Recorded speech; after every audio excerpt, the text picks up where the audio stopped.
Glórias a Deus, aleluias. Paz do Senhor para todos os nossos irmãos, em nome de Jesus. Que Deus abençoe a todos mais uma vez. Graças dou a Deus pela vida dos nossos amados que têm procurado, cada vez mais se alimentar da palavra do Senhor. Está sempre conosco, acompanhando o ensino da palavra de Deus e aprendendo juntamente conosco. Um aprendizado para mim também, logicamente, aprendo muito através deste momento de ensino. E o Senhor Deus, Ele nos alimenta, através dessa palavra maravilhosa, nós temos força, para conseguir, para prosseguir, para caminhar, para ir adiante, E sem a palavra de Deus já é difícil com a palavra, vamos ser sinceros, nós somos provados todos os dias, O inimigo se levanta contra a nossa vida, agora imagina sem ela, Então nós temos que ter estrutura, firmeza em Deus, e isso nós conseguimos através da palavra do Senhor. Então que Deus abençoe os nossos irmãos em nome de Jesus. Nós iniciamos, amados, uma série de ensinos e o título da nossa série de ensinos é Onde Estaremos? Onde nós estaremos após a morte. Nós já discorremos por vários ensinos já, vários subtítulos dentro desse tema, e nós já aprendemos muito sobre isso, sobre corpo, alma e espírito, para onde que vai a alma, o espírito do homem, onde se encontra nesse momento aqueles que morreram em Cristo e aqueles que morreram sem a salvação, Aprendemos sobre aí o paraíso, sobre o inferno, os tipos de inferno que a Bíblia nos ensina. A Bíblia fala que há mais de um tipo de inferno, e nós aprendemos sobre isso. E nós entendemos, aí toda essa concepção bíblica, daquilo que Deus ele nos revela através da sua palavra a respeito da morte do ser humano, para onde vai a alma do homem, E no último ensino, amados, nós falamos alguma coisa a respeito do ambiente onde se encontra a alma daquele que morre sem Cristo, E nós usamos como base a parábola do rico e Lázaro, que está lá em Lucas, no capítulo de número 16. Lucas 16, verso 19, até o verso de número 31. E eu deixei bem claro para os irmãos, já no finalzinho do ensino passado, que essa parábola do rico e Lázaro, na verdade, não é uma parábola, Como eu disse anteriormente, Você pode ler lá em cima, ali na sua Bíblia, ali tem ali como título, a parábola do rico e Lázaro. Mas na verdade não é uma parábola, tá? E nós vamos entender e explicar isso com mais clareza. Até porque para nós apoiarmos aquela aula anterior, nós temos que entender que não se trata de uma parábola, Senão fica difícil de nós apoiarmos toda a concepção bíblica que nós estivemos a construir até a aula anterior. Amados, para quem não sabe, este título, o título que tem nas Bíblias Sagradas, eles não tem no hebraico nem no grego, isso não existe, tá? Esses títulos foram colocados pelos os tradutores aí, as publicadoras, tá? Então não existe esse título. O título que tem em cada capítulo, no início de cada capítulo, na divisão ali dos assuntos dentro dos capítulos, na verdade ele não existe, tá? Então isso daí foi colocado posteriormente, tá bom? Então, quando colocaram como título nessa passagem aqui de Rico e Lázaro, como parábola de Rico e Lázaro, essa foi uma falha aí dos tradutores e da publicadora, colocar como parábola, quando na verdade não se trata de uma parábola. Como que nós vamos entender melhor isso? Bom, antes disso, nós temos que lembrar que a parábola, vamos chamar de parábola do Rico e Lázaro, porque é mais conhecida assim, tá? Do rico e Lázaro conta a história de um homem rico e de um homem chamado Lázaro, que o Lázaro era um mendigo, ele era muito pobre, era miserável, e o outro homem que era muito rico, E aconteceu dos dois morrerem, e o homem rico acabou indo para o inferno, e Lázaro foi para o seio de Abraão. Ali, estando ele no seio de Abraão, foi permitido que o rico lá do inferno visse Lázaro e então viesse a se comunicar ali com Lázaro e com Abraão. Nós já conhecemos o fim da história e sabemos que aquela comunicação não levou benefício nenhum para aquele que estava ali no inferno, que seria o rico, tá? Agora, vamos lá. Para nós entendermos essa mensagem e descobrirmos se ela é de fato uma parábola ou não? Será que nós, avaliando o contexto, nós teríamos essa concepção? E não, infelizmente não. O contexto, ele não nos auxilia nessa questão aqui. Por quê? Porque se nós lermos lá o verso de número 18 e depois o verso de número 19, né, que se inicia a parábola do rico e Lázaro, nós vamos ver que não tem ligação nenhuma. Quer ver? Lucas 16, 18. Qualquer que deixar sua mulher e casa com outra, adultera. E aquele que casa com a repudiada pelo marido, adultera também. Aí vem o verso de número 19. Ora, havia um homem rico e vestia-se de púrpura, de linho finíssimo, e vivia todos os dias regalada e esplendidamente, e por aí vai.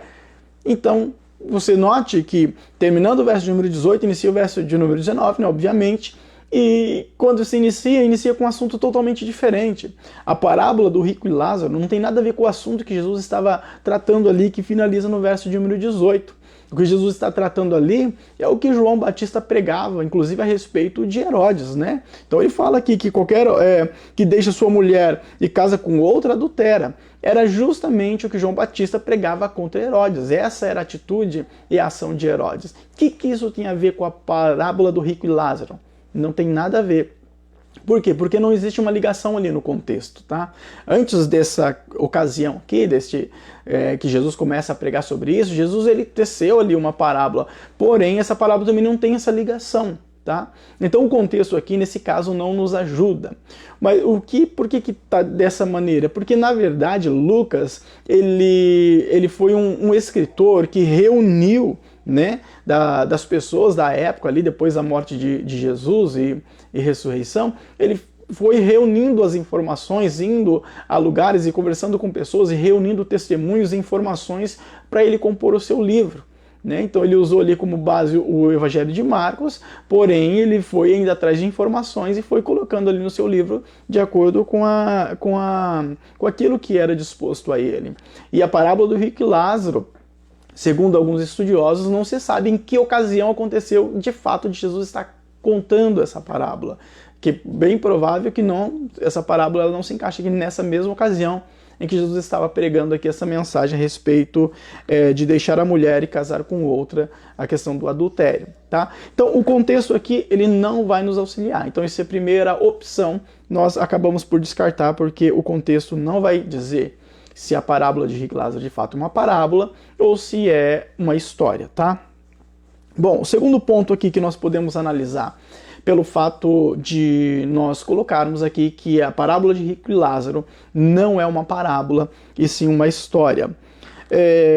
O modo como se inicia, o que supostamente é parábola, eu vou repetir para os irmãos, eu vou estar, durante todo este ensino, eu vou estar falando sobre a parábola do rico e Lázaro, tá? Mas nós já estamos sabendo, né, e aprendendo que não se trata de uma parábola. Porém, eu vou chamar assim, tá? Para a gente poder entender do que se trata aí, todos conhecem mais com esse nome, né? Então, a parábola do rico e Lázaro ali, que nós estamos a aprender que não é uma parábola, ela se inicia de uma maneira diferente de todas as demais parábolas. Então, se você vê as parábolas de Jesus, você vai ver sempre ali o escritor, né, falando, e contou-lhes uma parábola, e falou-lhes uma parábola, e disse uma parábola, né? Sempre você vai ver esse início, né? E falou por uma parábola, né? Contou-lhes uma parábola, e por aí vai. Esta, que supostamente a parábola de rico e Lázaro, é a única que não se inicia dessa maneira. Ela se inicia de uma maneira diferente. Ela se inicia dizendo, havia certo homem, não é isso que diz lá? Verso de número 19. Ora, havia um homem rico. Então, Jesus está dizendo aqui diferente, né, de como ele se inicia as outras parábolas. As outras ele chegava e já contava a parábola, não usava essa expressão havia, né? E, inclusive, né, como eu disse anteriormente, né, os escritores sempre usavam a expressão e contou-lhes uma parábola e por aí vai. Então, nesse caso, não acontece isso. E a palavra havia, ali no grego, se fala ime. Ime significa existia. Então, quando Jesus ele inicia isso que nós conhecemos como parábola até então, quando ele diz havia, ele está dizendo existia um certo homem rico. Então, diferente de todas as parábolas, aqui Jesus ele traz uma expressão no grego como se ele estivesse contando um acontecimento, algo que aconteceu a um determinado tempo, tá bom? Segunda questão aqui, dentro ainda dessa, ainda dentro deste assunto, né, obviamente, parábola, a regra da parábola é não dar nome aos personagens. Esta é uma regra de parábola. Não existe parábola que tenha nome de personagem. Se tiver nome, já não é parábola mais, tá? Então, outro motivo pelo qual colocaram ali como título Parábola do Rico e Lázaro de modo errôneo. Não é uma parábola, porque tem nome, tá? Nenhuma parábola leva nome de os personagens levam nome. Note que todas as parábolas de Jesus, ninguém tem nome próprio. Ninguém tem nome próprio. Quando fala lá do filho pródigo, por exemplo, você vê que o pai do filho pródigo não tem nome próprio, o filho pródigo não tem nome próprio, o irmão dele não tem nome próprio, nenhum dos servos do pai ali tem nome próprio. Você vê ali a parábola dos talentos, note que ali o patrão, o senhor, não tem o nome próprio, né? Ninguém ali tem, dos servos ali tem nome próprio. Quando você vê a parábola das 10 virgens, por exemplo, você vê que nenhuma das virgens tem nome próprio, nenhum noivo ali recebe um nome próprio. Por quê? Porque parábola não se dá nome a personagens, tá? E aqui, nisso que nós conhecemos como parábola do rico e Lázaro, tem o nome de Lázaro, né? Coloca o nome dele lá, chama ele de Lázaro, né? O homem pobre, né? No caso, chama de Lázaro, e fala também de Abraão. Então note que tem dois personagens ali que tem nome. O nome Lázaro é um nome grego que vem do hebraico Eleazar, ou ainda Eliezer. A palavra Eliezer ou Eleazar, neste nome próprio, significa Deus ajuda. E note que, se nós olharmos bem dentro da história, nós vemos que, humanamente falando, nós não vemos a ajuda de Deus na vida daquele homem ali. Ele morreu ainda miseravelmente. Porém, ele alcançou a sua salvação, né? Então, espiritualmente, nós podemos falar que, de fato, Deus ajudou a ele. Mas, ali, humanamente falando, não aconteceu. E Jesus chama ele justamente de Lázaro, ou Eliezer, que seria no hebraico, ou ainda Eleazar, né? No hebraico, que significa Deus ajuda ou Deus auxilia, tá?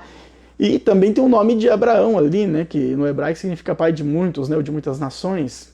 Então, nome de dois personagens. Então, não é uma parábola. Só por esse fato já deixa de ser uma parábola, tá ok?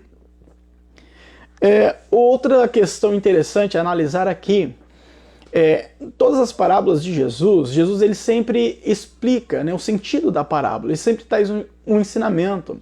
E quando, né, acontecia dele não trazer assim com grandes detalhes, né, alguém estava ali perguntando para Jesus, né, o que significa isso?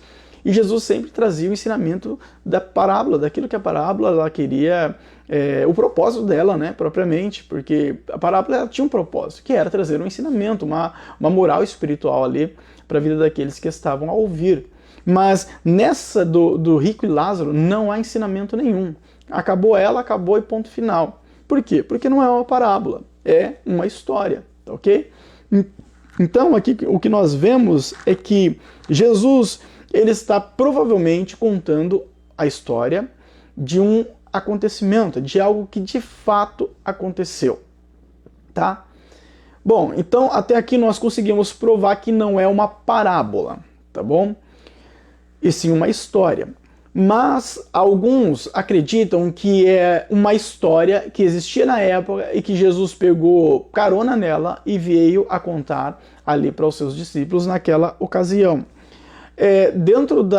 Se nós formos procurar estudar dentro da arqueologia, né, essa história, né, de Rico e Lázaro, nós vamos descobrir que existia alguns contos dos tempos mais antigos, da época de Jesus, que tinham uma história muito semelhante à de Rico e Lázaro. Existiam contos, um conto dos egípcios, existia um conto ali dos babilônicos também, e existia até mesmo um conto dos judeus antigos, bem antes ali da época de Jesus.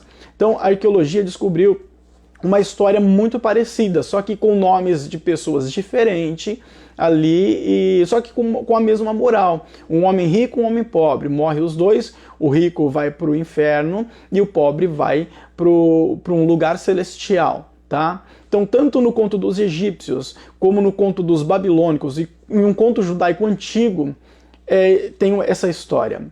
Aí alguns pegam que não concordam, né, com a existência do inferno. Alguns teólogos não concordam que exista um inferno. Outros concordam que existe um inferno, mas não acreditam que as pessoas que morrem sem Cristo, sem salvação, vão para ele. Eles acreditam no sono da alma. Né? Então a pessoa morreu, ela dorme infinitamente, não vai sofrer no inferno, isso não vai acontecer. Isso é o que muitas pessoas, muitos teólogos acreditam.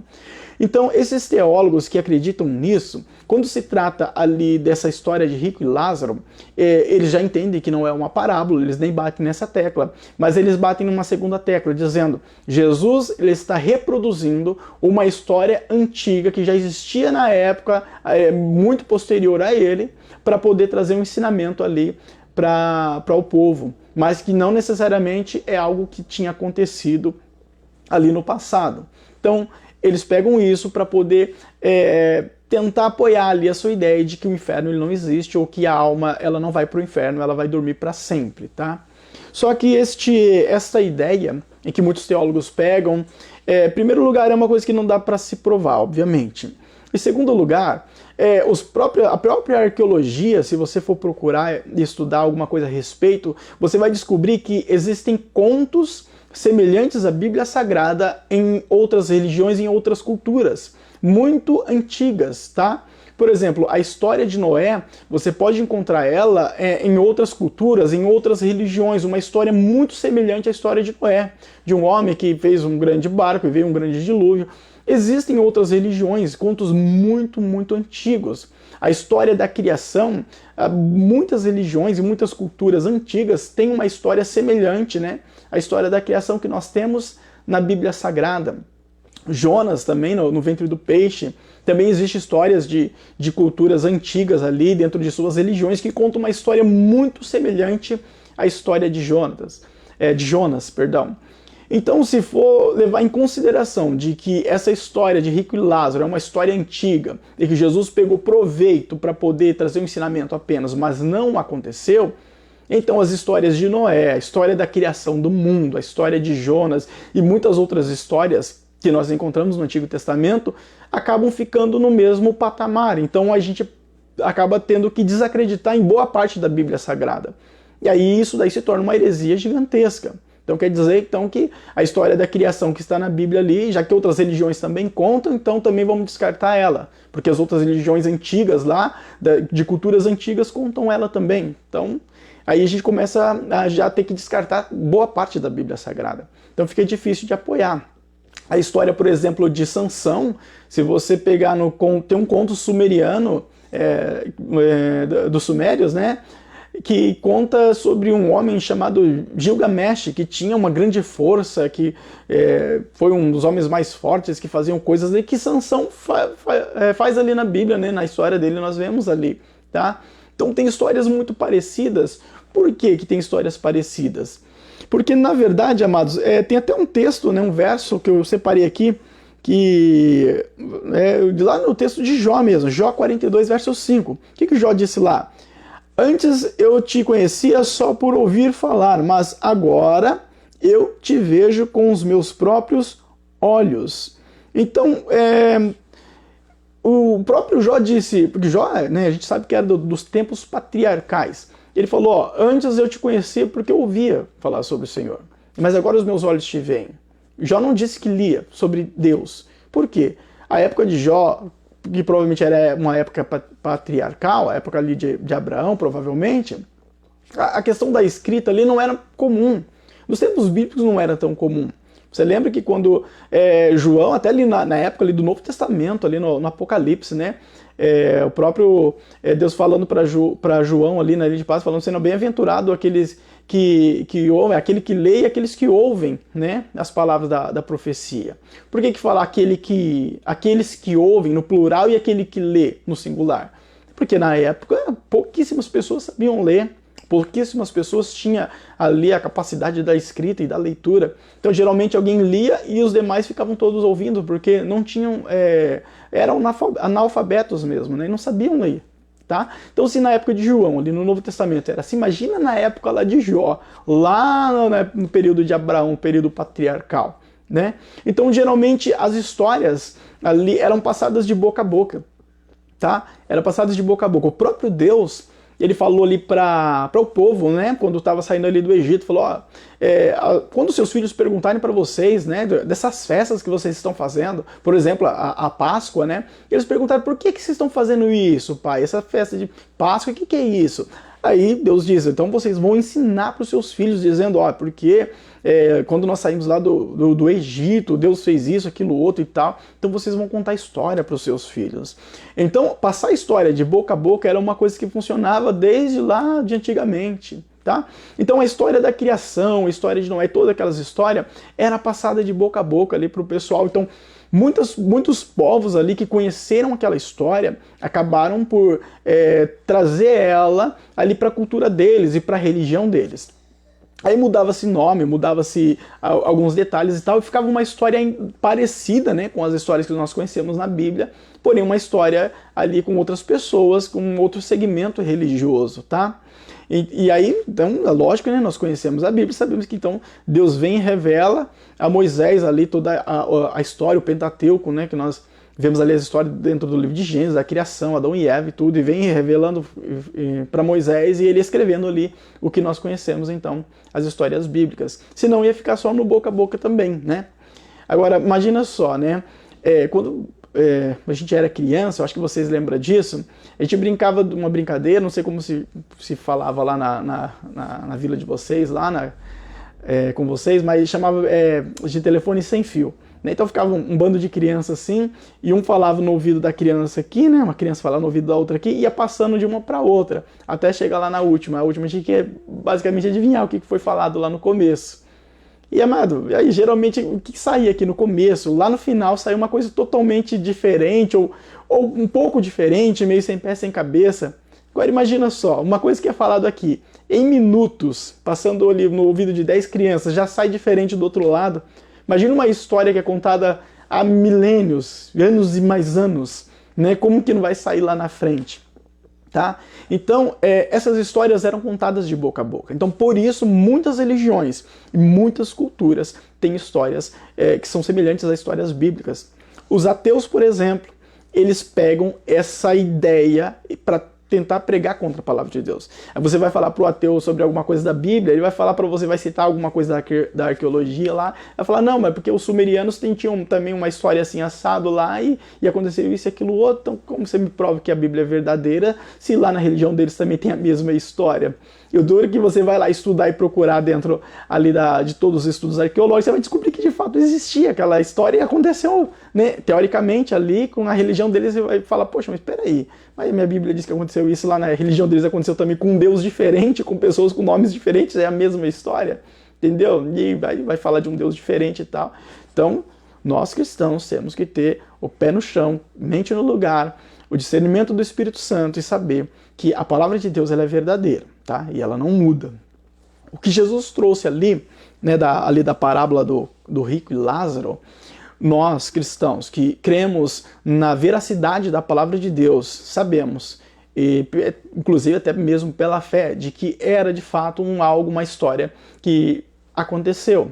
Em alguma ocasião, em algum momento lá no passado aconteceu, foi passado de boca a boca para outras pessoas, alguém pegou e colocou ela dentro da sua cultura ali, os egípcios, os babilônicos, colocou ali na sua cultura com outros nomes, e então existem mesmo nas outras culturas a mesma história. Mas Jesus, na sua sabedoria gigantesca, ele não teria necessidade de pegar a história, uma história pagã, né, de uma cultura pagã, e usar ela como base para trazer o ensinamento para as pessoas da época. Não tinha menor necessidade disso. Jesus nunca apoiaria nada de uma cultura pagã. Se nós conhecemos esse Jesus, como de fato eu creio que nós conhecemos, que você conhece esse Jesus, você sabe que Jesus nunca, jamais apoiaria algo de uma cultura pagã para tentar trazer um ensinamento para alguém ali naquela época ou para nós, nos dias de hoje. Jesus ele não precisa disso. Ele é dono de todo conhecimento. Tá? Então ele poderia ter trazido algo muito maior e muito melhor do que a história de Rico e Lázaro para trazer ali o ensinamento que ele queria.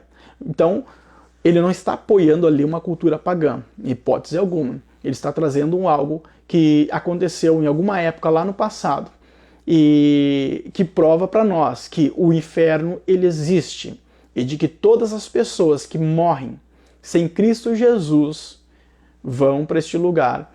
O próprio Jesus deixou isso bem claro. Eu citei aqui vários versos e textos aqui nas aulas anteriores, tá? Eu acho que eu falei bastante aqui sem parar, né, amados? Então peço perdão aí, porque eu sei que se torna um pouco cansativo fazendo dessa maneira. Mas para nós partirmos para o final, meus amados, então nós, recapitulando um pouco, né? Nós aprendemos que a parábola do rico e Lázaro, na verdade, não é uma parábola, e sim uma história. Nós aprendemos que ela é de fato uma história, primeiro porque ela se inicia de um modo diferente de como todas as parábolas de Jesus se iniciam. E segundo porque parábola não tem nome de personagens, parábola não se dá nome próprio a ninguém. E terceiro porque Jesus ele não traz uma explicação ao seu sentido. Se fosse uma parábola, teria uma explicação ali ao sentido daquilo que ele estava querendo dizer. Ele terminou a história e ficou por isso mesmo, como uma verdade absoluta ali da parte do próprio Jesus.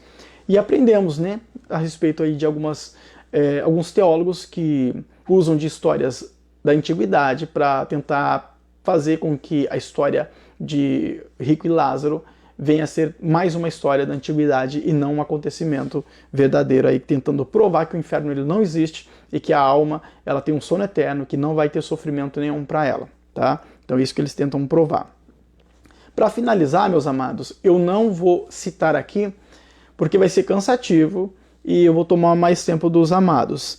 Mas os pais da igreja primitiva, todos eles, na sua maior parte, alguns não se manifestaram, mas de todos que se manifestaram a respeito disso que nós conhecemos como a parábola de Rico e Lázaro, eles não acreditavam que era uma parábola e sim uma história. Tá? Então eu não estou sozinho aqui, não é algo que vai pensar assim, algo o irmão está inventando, não é uma invenção, tá?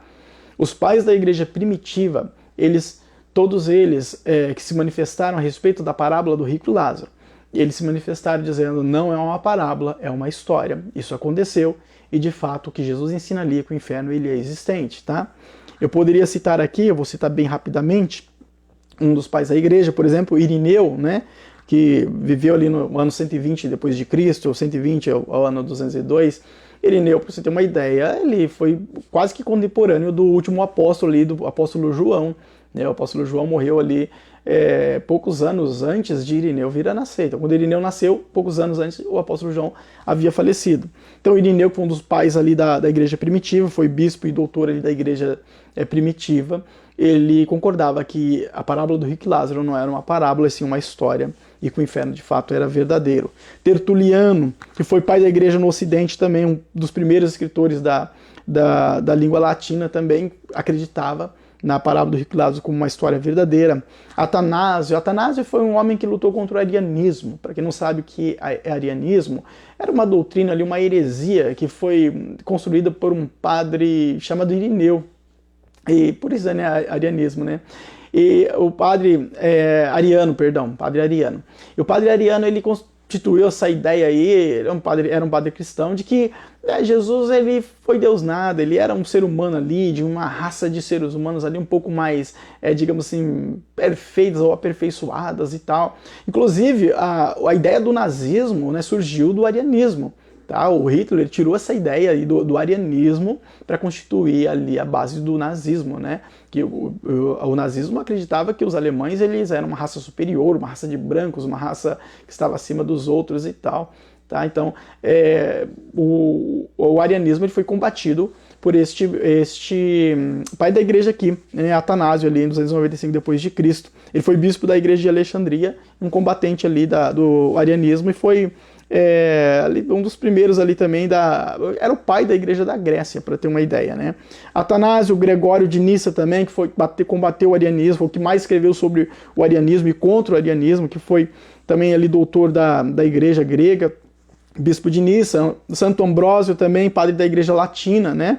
Também foi fazia parte ali do Império Romano, mas foi ali da igreja latina. Também combateu isso. Santo Agostinho, todos nós já ouvimos falar sobre Santo Agostinho, foi doutor da Igreja Latina, também combateu isso.